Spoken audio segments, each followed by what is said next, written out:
সব বাচ্চাদের পছন্দের এবং মজাদার একটা রেসিপি শিং মাছের ডিম ভাজি। খুব অল্প সময়ে এবং ঝটপট করে কিভাবে শিং মাছের ডিম ভাজি করা যায় সেই রেসিপি নিয়েই আজকে হাজির হলাম। চুলায় একটি ফ্রাই প্যান বসিয়ে দিলাম। ফ্রাই প্যানে দিয়ে দিলাম পরিমাণ মতো তেল। তেলের পরিমাণটা একটু বেশি দিলাম। মাছের ডিম ভাজি করতে তেলের পরিমাণ একটু বেশিই লাগে। তেল গরম হয়ে এলে দিয়ে দিলাম তার মধ্যে পেঁয়াজ কুচি, দিয়ে দিলাম আলু কুচি করে। মাছের ডিম ভাজি করলে আলু কুচি করে দিলে আমার বাচ্চারা খুব পছন্দ করে। আলু আর পেঁয়াজটাকে নাড়াচাড়া করে এবার এর উপর দিয়ে দিলাম শিং মাছের ডিমগুলো।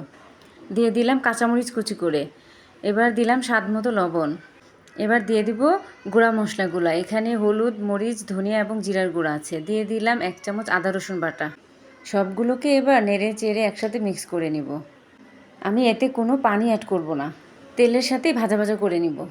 নেড়ে চেড়ে ভাজা ভাজা করে নেওয়ার পরে এবার উপর দিয়ে ছিটিয়ে দিলাম ধনিয়া পাতা। ধনিয়া পাতা ছিটিয়ে দেওয়ার পরে পরিবেশনের জন্য তৈরি হয়ে গেল অসম্ভব মজাদার এবং খুবই অল্প সময়ে শিং মাছের ডিম ভাজি রেসিপি।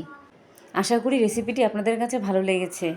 যদি রেসিপিটি ভালো লেগে থাকে তাহলে অবশ্যই বাসায় এভাবে রান্না করবেন এবং আমার ভিডিওতে লাইক, কমেন্ট, শেয়ার করে যাবেন। যারা নতুন দেখছেন ফলো দিয়ে পাশে থাকবেন, আর যারা ইউটিউব থেকে দেখছেন তারা ভালো লাগলে সাবস্ক্রাইব করে যাবেন।